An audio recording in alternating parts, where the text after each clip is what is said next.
Muy buenas a todos, bienvenidos a otro video de inversión fundamental. Como habrán visto en el título, hoy vamos a estar haciendo la actualización de la situación financiera de la empresa Intel con los datos disponibles al primer trimestre del año 2023. Esta empresa ya fue analizada en el canal hace aproximadamente 2 años. Te invito a que vayas a ver este video para que veas más o menos la situación técnica y fundamental que veíamos en aquel momento y puedas comparar con la actual.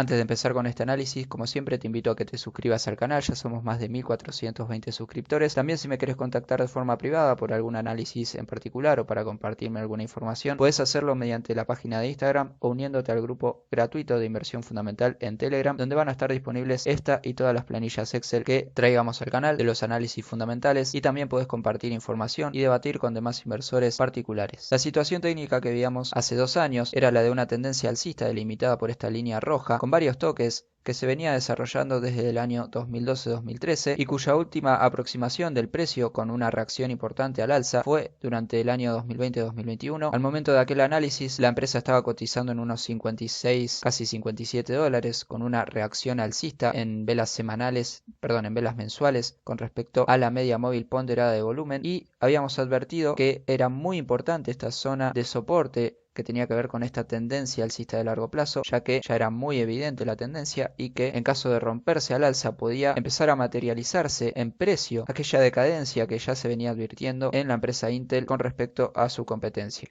Vamos primero con los resultados y con los balances de la empresa Intel, como ya dije, con los datos disponibles al primer trimestre del año 2023. Cabe aclarar que el último análisis se hizo con los datos disponibles al primer trimestre del año 2021 y que pude recopilar al día de este análisis los datos hasta el segundo trimestre del año 2022, por ende faltaría prácticamente un año de datos trimestrales que no van a estar en este análisis. Como siempre, vamos con la posición de liquidez, que al primer trimestre del año 2023 es de 1,76. Esto quiere decir que por cada dólar de pasivo de corto plazo la empresa tiene en su activo corriente 1,76 para responder, lo cual está dentro de entorno del promedio de los datos trimestrales. Así, de forma anualizada, 1,57 para el año 2022, lo cual está por debajo del año 2021 y del año 2020, pero también tiene una posición de liquidez considerable y estable. En cuanto a la liquidez ácida, en la que a la cuenta le quitamos el inventario, ya que es lo menos corriente dentro de los activos de corto plazo, 1,29 para el primer trimestre del año 2023, también considerablemente menor algunos trimestres, que fue más alto, pero se mantiene dentro de un promedio tanto de forma trimestral como de forma anualizada, lo cual es positivo. El fondo de maniobra de unos 20.900 millones de dólares al primer trimestre del año 2023, también en torno a un nivel promedio de los trimestres analizados. Si bien tenemos una considerable baja respecto del año 2021 al año 2022 de 31.000 millones a 18.200, se puede decir que la posición de liquidez es bastante estable y positivo. En cuanto a la dinámica de la variación de algunas cuentas del balance, tenemos que los activos corrientes del año 2021 al año 2022 disminuyeron de los 58.500 a 50.400 millones de dólares, y que por otro lado los pasivos corrientes aumentan de 27.500 aproximadamente a unos 32.150 millones de dólares, y que esta dinámica sigue a la baja. Del último trimestre del año 2022 al primer trimestre del año 2023 pasamos de 50.000 a casi 48.300 millones de dólares, pero algo positivo es que los pasivos corrientes vuelven a disminuir de 32 a 27.000 millones. En cuanto al ratio de solvencia, tenemos un ratio de solvencia al último trimestre publicado en el año 2023 de 2,18. Esto quiere decir que por cada dólar de pasivo la empresa tiene en su activo total 2,18 para responder, si bien tenemos una tendencia claramente bajista desde el segundo trimestre del año 2022. En términos generales, estamos dentro del promedio, tanto de forma trimestral como de forma anualizada, 2,31 para el año 2022 el ratio de solvencia. El endeudamiento: por cada dólar de pasivo la empresa tiene en su patrimonio neto o capital propio 1,18, lo cual es una proporción que también viene disminuyendo desde el segundo trimestre del año 2022. Es considerable y está dentro de los parámetros normales de la empresa. La estructura de financiamiento bastante equilibrada, casi 50%, teniendo tendencia superior a la financiación con capital propio, que al primer trimestre del año 2023 es de 54% la financiación con capital propio y de 46% la financiación con pasivo o deudas. De forma anualizada, también bastante estable esta proporción, una proporción bastante buena. Algo que sí llama la atención y para mal es la cobertura de intereses, en este caso con respecto al resultado EBITDA, la cual viene disminuyendo de forma anualizada desde el año 2020 y con bastante fuerza.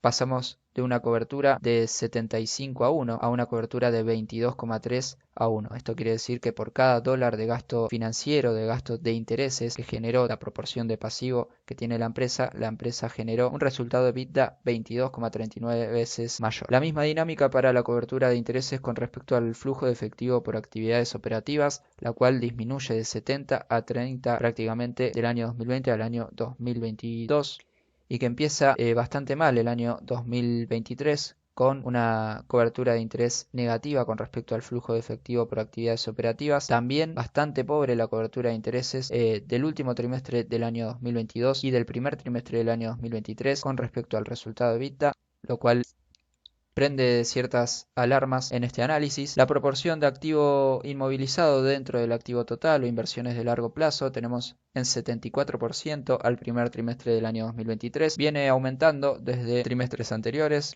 72% la proporción de activo no corriente sobre activo total para el año 2022, la cual aumenta considerablemente con respecto al año 2021 y el año 2020. Recordemos que Intel es una empresa que está en un sector bastante intensivo en capital, ya que es un sector donde las propiedades, planta y equipos tiene bastante ponderación e importancia y hay que estar todo el tiempo innovando en nuevas tecnologías para producir y no quedarse atrás con respecto a la competencia, que en este sector es bastante intensiva. En cuanto a la financiación de esta inversión inmovilizada, la calculamos sumando el patrimonio neto y las deudas de largo plazo para ver si con estas dos cuentas puede hacer frente a la inversión de largo plazo, y la respuesta es de que sí.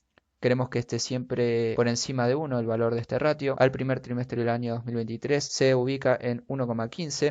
Si bien viene disminuyendo, se encuentra dentro de valores normales, lo cual es positivo ya que la empresa no se está endeudando a corto plazo para hacer inversiones a largo plazo, poniendo así alguna chance de deterioro en su situación de liquidez. Como esto no está pasando, podemos decir que en este aspecto está bastante positivo. En lo que sí se viene deteriorando muchísimo es en los márgenes y generación de resultados. La empresa Intel, si bien acá recordemos que falta un año prácticamente de resultados trimestrales, por ende el deterioro se puede llegar a ver más abrupto de lo que fue. Es lo que pasó en fin del año 2021. El primer trimestre del año 2021 teníamos un margen bruto, como siempre en color azul, del 55%, al llegar hasta ahora a un margen bruto del 34,21%, márgenes operativos 2 trimestres consecutivos negativos para la empresa. Incluso de los últimos 4 trimestres solamente uno tuvo márgenes operativos y márgenes netos positivos, lo cual es muy raro para la empresa Intel, que habla del verdadero deterioro y falta de capacidad de generación de resultados. La empresa ha tenido que bajar sus márgenes brutos, seguramente por aumento de costos y también por disminución de precio de venta, quizás para hacer frente a la competencia y para que sus productos sean más competitivos con sus competidores como AMD o Nvidia. Si vemos el nivel superlativo de márgenes que tenía la empresa en el año 2020-2021 con respecto a los trimestres del año 2022 y 2023, se ve claramente el deterioro. También de forma anualizada, 42,60% para el margen bruto del año 2022, 3,7% para el año 2022 el margen operativo y 12,7% el margen neto, muy inferiores a años anteriores analizados desde el año 2017. Las rentabilidades también están a la baja de forma anualizada. Las rentabilidades de los últimos 4 trimestres, solamente en uno tuvieron rentabilidades positivas con respecto al activo. 4,4% la rentabilidad del activo, muy inferior al 11,8%, al 13,65%, al 15% y al 16,4% del año 2018. Clara tendencia bajista en el largo plazo. Lo mismo para la rentabilidad con respecto al capital propio, patrimonio neto, la más importante para los inversores, está a la baja desde el año 2018. Durante el año 2022, 7,7%, 2 trimestres consecutivos de pérdida neta de rentabilidad.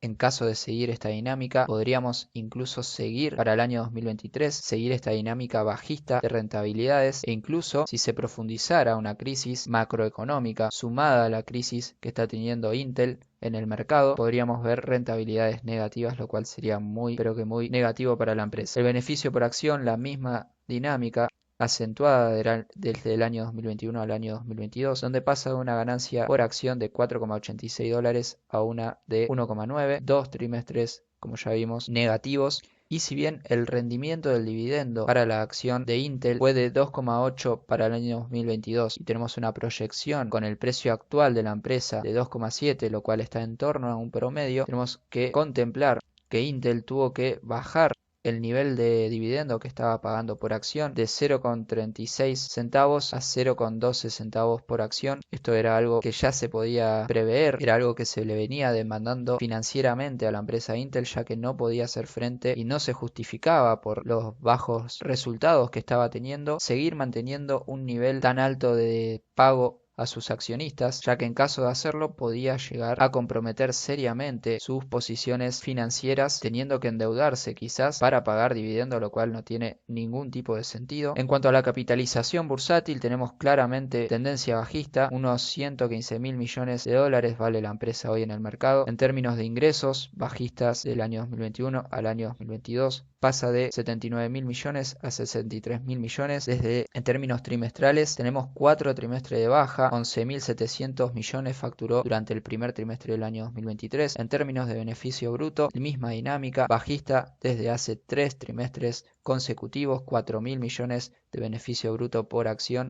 de beneficio bruto durante el primer trimestre del año 2023, 26.866 millones de beneficio bruto para el año 2022, muy inferior a años anteriores. Y donde más se ve el deterioro es en el resultado operativo o ingresos de explotación, donde solamente tuvo un nivel de 2.300 millones de dólares cuando en el año 2021 fue de 22.000 millones, que estaba en torno a un promedio desde el año 2017, claramente bajista. Incluso, como ya vimos, de los últimos 4 trimestres solamente uno fue de ganancia operativa. Los resultados netos, 8.000 millones de dólares en el año 2022, 4 trimestres bajistas, solamente uno positivo en 1.000 millones. Acá también les incluí imágenes de la situación técnica al día de la fecha para que vean con mayor detenimiento. Tenemos una película de mayor largo plazo, con años desde los 90 en adelante. Estamos en una zona de precio que no es irrelevante para la empresa, con varios toques que fueron soporte, luego fueron resistencia, luego fueron soporte, hoy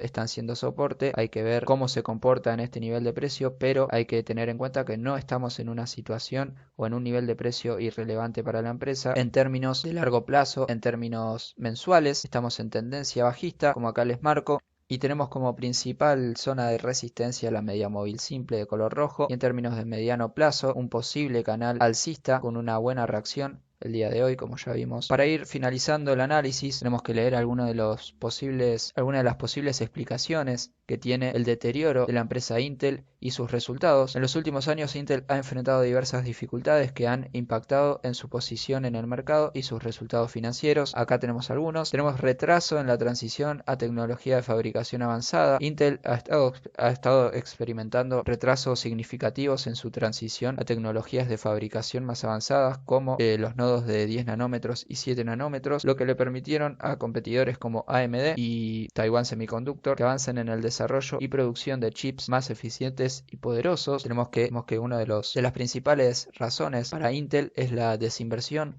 La consecuencia directa es la pérdida de cuota de mercado frente a sus competidores, sobre todo en el mercado de procesadores. También tenemos vulnerabilidades de seguridad. En el año 2018 aparecieron vulnerabilidades de seguridad en algunos de sus procesadores, lo que generó preocupación en la industria. Tenemos una rivalidad en el mercado de centro de datos con Nvidia y AMD. Así también el mercado y la demanda y los cambios en esta explican también la baja en los resultados para Intel, ya que ha disminuido en los últimos años la demanda por computadoras personales y demás dispositivos. Tenemos un poco más de información que estaría bueno que lean por su cuenta. Tenemos los dividendos pagados de forma trimestral desde el año 2017 en adelante, algunos ratios más que estaría bueno ver. Por ejemplo, el PER, que se sitúa en 14, más alto que años anteriores. El EBITDA también nos da más alto, dando signos de que todavía la empresa podría estar en una situación de sobrevaloración. Si bien ha bajado muchísimo el precio, también ha bajado sus resultados muy considerablemente.